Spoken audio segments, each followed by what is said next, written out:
السلام علیکم۔ اگر آپ سعودی عربیہ میں مقیم ہیں، اقامہ پر ہیں اور حج کرنا چاہتے ہیں تو یہ ویڈیو آپ کے لیے ہے۔ یہ میرا حج کا سفر ہے جو میں آپ سے شیئر کر رہی ہوں۔ سعودی حکومت اپنے لوکل حج بکنگ پورٹل کے اوپر 4 طرح کے پیکیجز اناؤنس کرتی ہے۔ چاروں پیکیجز ڈیفرنٹ پرائسز کے ساتھ ہیں اور ڈیفرنٹ سہولیات کے ساتھ ہیں، جس میں ایئر ٹکٹ والا پیکیج بھی ہے اور بس والا پیکیج بھی ہے۔ تو میں نے اور میری دوست نے سوچا کہ کیوں نہ ہم سب سے سستا والا پیکیج چوز کریں۔ ہمیں بہت ڈرایا گیا، یقین کریں ہمیں سب لوگوں نے کہا کہ رول جاؤ گے، مر جاؤ گے، ڈوب جاؤ گے، یہ والا پیکیج مت چوز کرو، لیکن ہم بہادر بنے رہے۔ میری دوست نے میرے اوپر ٹرسٹ کیا اور میں نے اسے کہا کہ ہمت کرو، حج کا دوسرا نام مشقت ہے، مشقت تو ہمیں کرنی ہے اور اسی کا ہمیں ثواب ہے، تو کیوں نہ ہم اس میں آخری والا جو پیکیج ہے جو سب سے کم پیسوں والا ہے، اور لوگ بھی کر رہے ہوں گے ہم بھی کر لیں گے چوز۔ ہم نے چوز کیا۔ پچھلے سال جو سب سے کم قیمت والا پیکیج تھا اس کی قیمت تھی 4,000 ریال اور آگے مزید کچھ تھے، پورے 5,000 ریال نہیں تھے، اور اس میں ٹرانسپورٹیشن چارجز شامل نہیں تھے۔ ہم نے وہ والا پیکیج چوز کیا اور ہماری ٹوٹل اماؤنٹ جو بنی وہ 5,594 سعودی ریال تھے، جو ہم نے پے کیے 11 تاریخ کو، فروری کی 11 تاریخ کو، اور اس کے بعد ہم ویٹ کرنا شروع ہو گئے اپنا لوکل حج پرمٹ کے لیے۔ حج پرمٹ آپ کو سعودی حکومت جاری کرتی ہے، وہ پرمٹ آپ کا دیکھ کر آپ حج کے لیے مکہ میں انٹر ہو سکتے ہیں۔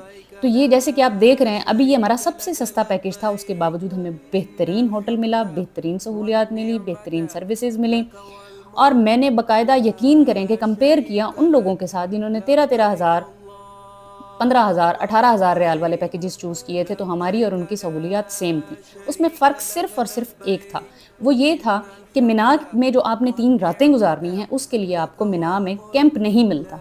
یہ ہے مسجد خیف، جہاں پہ ہم نے اپنا پہلی رات کا سٹے کیا، یعنی کہ 8 ذی الحج کی رات ہم یہاں پہ رہے۔ 8 سے 9 کی رات آپ نے مینا میں گزارنی ہوتی ہے۔ مسجد خیف کی ایک خاص بات یہ ہے کہ یہاں پر حضور پاک صلی اللہ علیہ وسلم کے دور میں 70,000 پیغمبروں نے 70,000 نو آئی ایم رانگ جی، مسجد خیف میں 70,000 پیغمبروں نے نماز ادا کی ہے، تو اس مسجد کی بہت زیادہ اہمیت ہے۔ یہ لیڈیز کا سیکشن تھا، ہم نے یہاں پہ ایک رات گزاری، لہٰذا ہمیں مینا کے کیمپ میں جانے کی ضرورت نہیں آئی۔ یہ مینا کی رونقیں ہیں، آپ دیکھ سکتے ہیں۔ عزیزیہ میں ہمارا ہوٹل تھا۔ بیسیکلی رول یہ ہے کہ آپ نے رات ہر صورت مینا میں گزارنی ہے۔ تو ہزاروں لوگ تھے ہماری طرح اسی پیکیج پہ، اور وہ بھی یہاں پہ مینا میں ادھر ادھر چل پھر رہے تھے۔ کیا ہی رونقیں ہوتی ہیں۔ تو ہماری 8 سے 9 ذی الحج کی رات جو تھی وہ تو آرام سے مسجد خیف میں پرسکون طریقے سے اسپینڈ ہوگی، ہمیں کوئی فکر نہیں ہوئی۔ ہمارے بالکل پاس بہت قریب ہی البیک تھا، ہم نے جا کے اچھا سا کھانا کھایا، اور یہ ماشاءاللہ رونقیں دیکھ رہے ہیں آپ مینا میں۔ یہ چہل پہل، یہ رونق جو ہے، جو 5 دن کے لیے ایک شہر سجتا ہے ڈیورنگ حج، یہ جناب 9 ذی الحج کو ہم صبح صبح نکل پڑے عرفات کے لیے۔ اب اس میں ہمیں بس فیسلٹی بھی موجود تھی، یعنی کہ ہم مینا سے عرفات کی طرف بس پہ بھی جا سکتے تھے، لیکن بسیں جو تھیں وہ رات کو ہی نکل رہی تھیں۔ 11:30 بجے کے قریب ہماری بس نکلی، لیکن میرا دل نہیں مانا، کیونکہ ایز پر رولز ہمیں فجر کے بعد عرفات کے لیے نکلنا ہے، تو اگر میں پہلے ہی نکل جاؤں گی تو میرے دل میں گلٹ رہتا کہ شاید میں نے یہ رکن ٹھیک سے ادا نہیں کیا۔ لہٰذا فجر کی نماز پڑھتے ہی ہم عرفات کی طرف رواں دواں ہیں۔ ہم نے تقریباً الحمدللہ، میں بتا نہیں سکتی کہ کیا خوبصورت پر نور مناظر تھے، اتنا مزہ آ رہا تھا تلبیہ پڑھتے ہوئے ہم سب احرام کی حالت میں عرفات میں اپنے خیمہ کی طرف جا رہے تھے۔ ٹیمپریچر 45 ڈگری ہو گیا تھا۔ صبح 4 بجے ہم نکلے، 10:30 بجے ہم عرفات میں اپنے خیمہ میں پہنچے۔ عرفات میں آپ کو خیمہ ملتا ہے اس پیکیج میں، یہ آپ دیکھ سکتے ہیں کہ میرے نام اور لیبل ہوا تھا میرا چھوٹا سا صوفہ کم بیڈ، اور یہ کھانا ہمارے لیے ارینج تھا، وہاں پہ ناشتہ اویلیبل تھا۔ پرنس محمد بن سلمان کی طرف سے ہمیں مندی کھلائی گئی، کیونکہ لوکل جو حجاج ہوتے ہیں ان کا ایک کھانا پرنس محمد بن سلمان کی طرف سے ہوتا ہے، جو پورے عرفات میں سب کو کھلایا جاتا ہے۔ جو کہ گورنمنٹ کی طرف سے آتے ہیں ان کا مجھے اندازہ نہیں ہے، یاد نہیں ہے، کیونکہ 2012 میں جب میں حج پہ آئی تھی تو مجھے نہیں یاد۔ یہ وہ مندی ہے، یہ اتنی لذیذ مندی ہے میں نے اپنی زندگی میں نہیں کھائی جو عرفات میں کھائی تھی۔ ہم اللہ کے مہمان تھے تو ہماری مہمان نوازی بھی اس لیول کی تھی۔ مندی کھائی ہم نے، رج کے ریسٹ کیا، دعائیں مانگی۔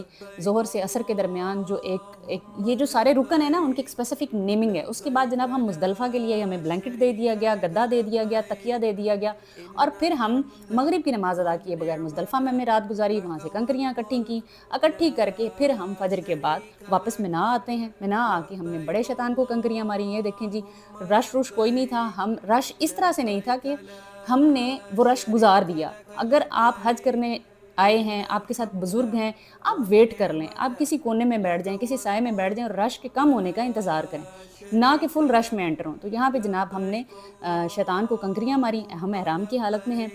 حج کا مکمل طریقہ آپ کو بہت سارے جو ویڈیوز ہیں یوٹیوب پہ اس کو مل جائیں گی۔ میرا بیسک مقصد یہ ویڈیو بنانے کا یہ ایکسپیرینس شیئر کرنا تھا کہ جو لوئسٹ پرائس والا جو پیکج تھا میں نے وہ چوز کیا، تو کیا مجھے اس کا نقصان ہوا؟ ہرگز نہیں ہوا۔ ہمیں یقین کریں، بڑے لوگوں نے ڈرایا تھا لیکن ہم نہیں ڈرے، ہم اپنے ارادے پہ قائم رہے اور ہم نے یہ حج انجوائے کیا۔ ہم نے چل کے حج کیا کیونکہ ہمارے نبی پاک صلی اللہ علیہ وسلم نے چل کے حج کیا تھا۔ ہم نے بس اس کی فیسلٹی ہونے کے باوجود ہم نے اس کو یوز نہیں کیا کیونکہ ہم ینگ تھے، ہم انرجیٹک تھے، تو ہم نے کہا یار ایک ایک قدم پہ ثواب ہے، ایک ایک قدم پہ نیکی ہے، تو وائی ناٹ۔ تو جناب یہاں پہ ہم نے شیطان کو کنکریاں ماری اور اس کے بعد ہم لوگ چل پڑے طواف زیارت کرنے کے لیے، کیونکہ طواف زیارت کرنے کے بعد آپ احرام کی پابندی سے نکل آتے ہیں۔ کنکریاں مار کے یہ طواف زیارت ہم کرنے پہنچ گئے ہیں، ابھی ہم نے طواف زیارت غالباً کر لیا تھا اور اس کے بعد یہ ہم فٹ پاتھ پہ بیٹھ گئے۔ ہر بندہ، ہر حاجی آپ کو ارد گرد فٹ پاتھوں پہ ادھر ادھر گرا پڑا نظر آئے گا۔ یہ ہماری حالت تھی چل چل کے۔ آپ کو ایک میں یہ واپس ہم منا آ گئے اور منا میں جناب ہمیں مسجد خیف میں جگہ کوئی نہیں ملی، لیکن ہم کنٹینیوسلی روڈز چیک کر رہے ہو، اسی طرح سے سارے حجاج جو ہیں چل رہے ہیں پھر رہے ہیں، جس کو جہاں جگہ مل رہی تھی ہم نے بیٹھ کے وہ وقت گزارا۔ منا میں آپ کو کیمپ نہیں ملتا سب سے آخری والے پیکج میں، لیکن اس کا آپ کو نقصان نہیں ہوتا اگر آپ ینگ ہیں، اگر آپ انرجیٹک ہیں۔ یہ جی ماں بدولت جو ہیں کنکریاں مار رہے ہیں، میں نے کہا یار ذرا آپ گھر والوں کو ویڈیو بھیجنی ہے تو ویڈیو ہی بنا دو۔ تو یہ اگلے دن کی کنکریاں تھیں۔ حج کا مکمل طریقہ آپ جانتے ہیں، 70 کنکریاں ہم نے اٹھائی تھیں۔ بڑے شیطان کو پہلے دن کنکری مارنی ہوتی ہے، اس کے بعد اگلے دن جو ہوتا ہے وہ ہم نے تینوں شیطانوں کو کنکریاں مارنی ہیں، بڑا شیطان، درمیانہ اور چھوٹا۔ اور یہ حج کا سب سے آخری سٹیپ جو کہ ہے طواف وداع، یہ ہم جا رہے ہیں مسجد الحرام کی طرف، بس میں ہیں اور ہم طواف وداع کرنے جا رہے ہیں۔ اس آخری سٹیپ کے بعد ہمارا حج کمپلیٹ ہو گیا، الحمدللہ الحمدللہ ثم الحمدللہ۔ میری آپ سب سے گزارش یہ ہے کہ اس کلپ کو دیکھنے کے بعد یہ مت سمجھیے گا کہ میں آپ کو حج کا طریقہ گائیڈ کر رہی ہوں۔ میرے الفاظ، میری ترتیب تھوڑی اوپر نیچے ہو سکتی ہے کیونکہ جیسے جیسے کلپ سامنے آ رہا تھا میں اس کے اکارڈنگ وائس اوور کر رہی تھی۔ میرا مقصد آپ کو صرف یہ بتانا تھا کہ ہم نے سب سے سستا حج کیا۔ سب سے سستا سے مراد یہ ہے کہ لوئسٹ پرائس والا پیکج چوز کیا، ہمیں اس کا کوئی نقصان نہیں ہوا۔ ہمیں بھی پیناڈول کھانی پڑی اور 18,000 والے پیکج والے کو بھی کھانی پڑی، کیونکہ حج کا نام ہے مشقت۔ آپ کو ایک گائیڈنس میں لازمی دوں گی کہ 2025 میں بھی اتنا ہی گرم حج ہوگا جتنا 2024 میں تھا۔ 45 تک ٹیمپریچر جائے گا۔ اپنے ہاتھ سے جھلنے والا پنکھا لازمی رکھیں، اپنے پاس پانی کی بوتلیں رکھیں، اسپرے باٹل رکھیں، منہ کے اوپر پانی کی چھینٹیں مارتے رہیں۔ بزرگوں کو لگاتار مت چلائیں، ان کو سائے میں لے جائیں، ان کو تھوڑا سستانے دیں، اس کے بعد اپنا اگلا سفر جاری کر لیں۔ اب یہ کلپ آپ کو تھوڑا آن ریپیٹ نظر آئے گا۔ سڑکیں جیم تھیں، ٹریفک جیم تھا۔ صبر از دا کی۔ حج میں آپ نے اس بات کا خیال رکھنا ہے کہ آپ نے صبر کرنا ہے۔ اللہ آپ سب لوگوں کو اپنے گھر بلایا اور حج کرنے کا موقع دے۔ جزاک اللہ خیر۔ اللہ